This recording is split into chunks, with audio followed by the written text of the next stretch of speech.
Hello friends, myself doctor Salman Naseer. आज हम लोग जो हैं तो ब्लड सर्कुलेशन ऑफ किडनी इस ताल्लुक से कुछ जानने गए।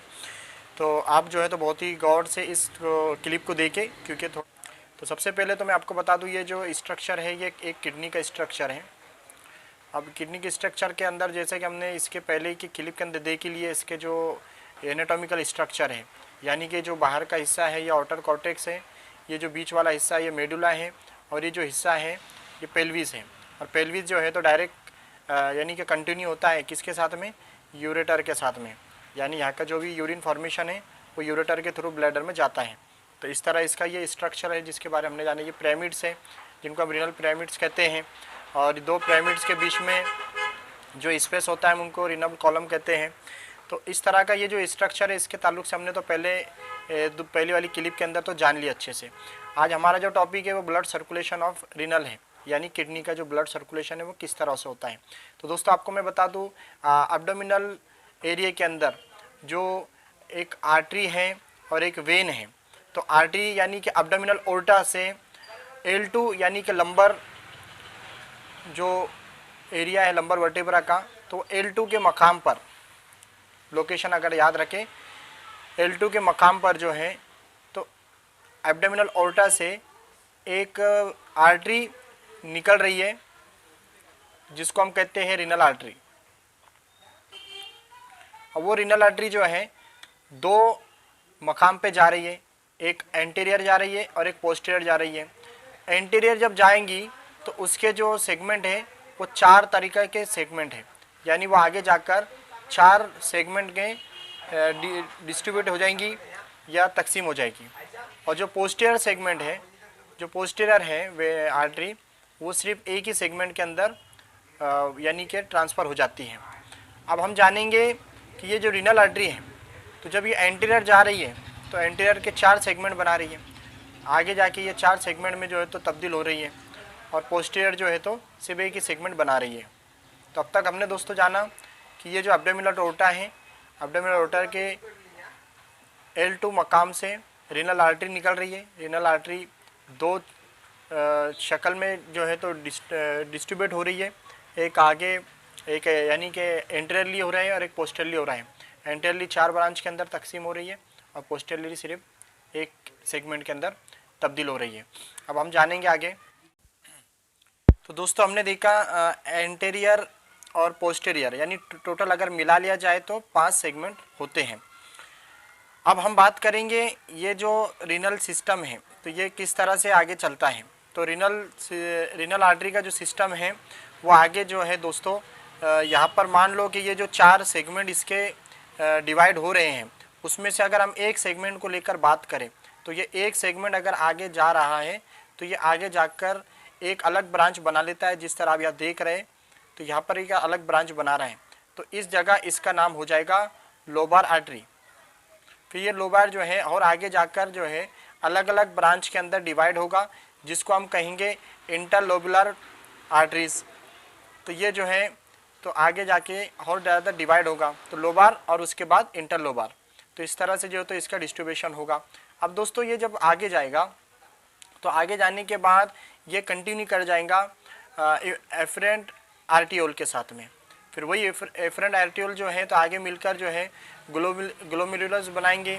ग्लोमेरुलस बनाने के बाद जो है तो यहाँ पर एक प्लेक्सस बनेगा, एक सेगमेंट प्लेक्सस बनेगा जिसको हम नेफ्रॉन कहते हैं। और वही नेफ्रॉन के बाद जो है तो आगे इफरेंट जो है तो आर्टियोल, यानी कि एफरेंट जो है तो ये इंटर है, उसके बाद ग्लोमेरुलस जो है तो इसका बीच का एक सेंटर है, फिर उसके बाद जो है एफरेंट आर्टियोल जो है इसका एग्जिट है। अब यही एफरेंट आर्टियोल जब एग्जिट हो रहा है तो आगे जाने के बाद जो है तो ये इंटरलोबुलर वेन के साथ मिल जाएगा। तो इस तरह इसका जो है दोस्तों ब्लड सर्कुलेशन होता है। तो अब हमने अभी तक जो है तो जाना रिनल आर्टरी के ज़रिए से होने वाला ब्लड सर्कुलेशन। अब हम लोग जानेंगे इसका वेनस सिस्टम के बारे में। तो दोस्तों अभी हमने जाना आर्टियल सिस्टम के बारे में। अब जो है तो इसके वेनस सिस्टम यानी कि किडनी के ब्लड के वेनस सिस्टम के ताल्लुक से हम जानेंगे कि जब ये यहाँ पर प्लेक्सस तक जो है तो आर्टरी के ज़रिए यानी कि रीनल आर्टरीज के ज़रिए जो है यह इफ्रेंट आर्टियोल्स के ज़रिए जो यहाँ पर ब्लड आ चुका है, तो ये सर्कुलेशन आगे जो है तो पेरिटोनियल प्लेक्सस जब बना लेता है, तो पेरिटोनियल प्लेक्सस के बाद ये आगे जाने के बाद इंटरलोबुलर वेन के अंदर जाता है, उसके बाद जो है तो आर्क्यूएट वेन के अंदर पहुंच जाता है, फिर उसके बाद इंटरलोबुलर वेन के जरिए जाता है, फिर आगे फाइनली वो जो है तो लोबार वेन में पहुंचता है, फिर वो सेगमेंट बनाता है। फिर वो सेगमेंट जो है तो दोस्तों इस तरह से देख रहे हैं आप, इस तरह से यहाँ पर वो सेगमेंट बनता है और इस तरह से ये इन्फीरियर वेना केवा के अंदर जो है तो यानी कि इंटर हो जाता है और इस तरह से इसके अंदर जो है तो डिवाइड हो जाता है। तो इस तरह ये एक सिस्टम है रीनल आर्टरी के ज़रिए से और एग्ज़िट जो है उसका रीनल वेंस के अंदर, वेंस के थ्रू इन्फीरियर वेना केवा के अंदर। तो ये इस तरह का ये ब्लड सर्कुलेशन ऑफ किडनी था ड्राइंग की शक्ल। अब हम एक अलग अंदाज में जो है तो इसको समझने की कोशिश करेंगे ब्लड सर्कुलेशन ऑफ किडनी को। तो आप गौर से इस चार्ट को देखिए, तो आपको मेरे हिसाब से बहुत अच्छे से क्लियर समझ में आएगा। ये बहुत ही थोड़ा सा डिफ़िकल्ट टॉपिक है, लेकिन अगर आप समझने की कोशिश करें तो समझ जाएगा। तो हमने क्या देखा दोस्तों, एब्डोमिनल ओर्टा जो है, यानी ये जो एब्डोमिनल ओर्टा था तो कौन से मकाम पर, L2 के मकाम पर जो है तो ब्रांच ओपन हो रही है। तो एब्डोमिनल ओर्टा से L2 के मकाम पर रीनल आर्टरी निकल रही है। फिर वही रीनल आर्टरी क्या हो रही है, दो सेगमेंट के अंदर, दो हिस्से के अंदर डिवाइड हो रही है, एक एंटीरियर और एक पोस्टीरियर, और दोनों मिलकर कितने सेगमेंट दे रहे हैं, 5 सेगमेंट दे रहे हैं। 5 में से एंटीरियर में कितने आ रहे हैं, 4, और एक कहा जा रहा है पोस्टीरियरली, तो यानी 4 एंटीरियरली और एक पोस्टीरियरली। अब एंटीरियरली की अगर बात करेंगे हम, तो वो एंटीरियरली आगे जो तो अगर एक आर्टरी की हम बात करें उसकी एक ब्रांच की, तो वो लोबर आर्टरी के अंदर डिवाइड हो रही, वही लोबर आर्टरी आगे जो तो इंटरलोबर आर्टरी के अंदर डिवाइड हो रही, फिर आगे जाके रीनल कॉलम तैयार हो रहा, रीनल कॉलम जो है तो आर्क्यूएट आर्टियोल के अंदर जो है तो डिस्ट्रीब्यूट हो जा रहा है। फिर आगे सेवरल लेबुलर आर्टरीज यानी कि कुछ जो है तो लोबुलर आर्टरीज मिलकर जो है तो इफरेंट आर्टरीज में मुब्तला हो रहे हैं या तब्दील हो रहे हैं। फिर ये सब मिलकर ग्लोमेरुलस बना रहे हैं, वही ग्लोमेरुलस बनकर आगे जो है तो इफरेंट आर्टियोल के ज़रिए एग्जिट हो रहे हैं। तो इस तरह से दोस्तों ये जो है तो एक सिस्टम है, आपको आई होप कि ये अच्छा से समझ में आया होगा। इस तरह ये जो है तो एक सिस्टम है। अब ये हो गया आर्टरी का सिस्टम। अभी वेंस का सिस्टम दोस्तों एक खास बात याद रखो, बहुत ही आसान है कि ये जो आर्टरी का सिस्टम है इसके बिल्कुल अपोज होगा।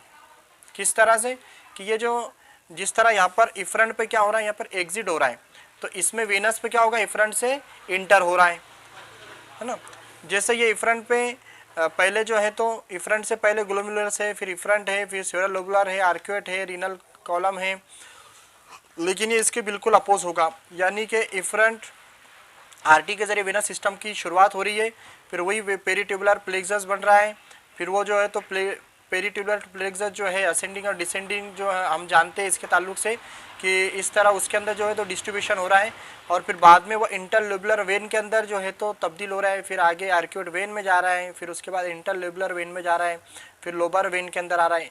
यानी कि इसमें कैसा था, लोबर पहले था, फिर इंटरलोबुलर था, फिर आर्क्यूएट था, फिर इंटरलोबुलर था, लेकिन इसमें टोटल क्या रहेगा, अपोज रहेगा। तो इंटरलोबुलर वेन जो है तो आगे जाने के बाद काय में ओपन होगी, लोबुलर वेन में ओपन होगी या फिर कंटिन्यू होगी, फिर आगे वही सेगमेंटल जो है तो वेन बनाएंगे, फिर वो एंटीरियर पोस्टीरियर वेन, यानी कि जिस तरह यहाँ पर आप देख रहे हैं कि जिस तरह यहाँ पर इन्फीरियर वेना केवा के आगे एंटीरियर पोस्टीरियर, जिस तरह आर्टरी का भी जो है तो एंटीरियर पोस्टीरियर में जो है तो डिस्ट्रीब्यूशन हुआ था, तो बिल्कुल इसका भी जो है तो एंटीरियर पोस्टीरियर के अंदर जो डिस्ट्रीब्यूशन हुआ है तो उसके अंदर जो है तो ओपन हो जाएंगी, कंटिन्यू हो जाएंगी।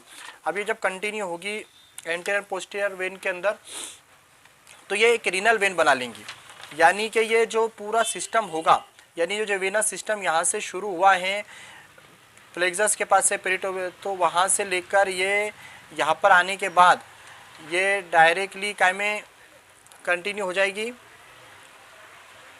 रीनल वेन के अंदर कंटिन्यू हो जाएंगी। ये जो रीनल वेन है उसमें कंटिन्यू हो जाएंगी। फिर वही रीनल वेन जो है तो आगे काय में ओपन हो रही है, इन्फीरियर वेना केवा के अंदर, यानी ये जो इन्फीरियर वेना केवा है इसके अंदर इंटर हो रही है।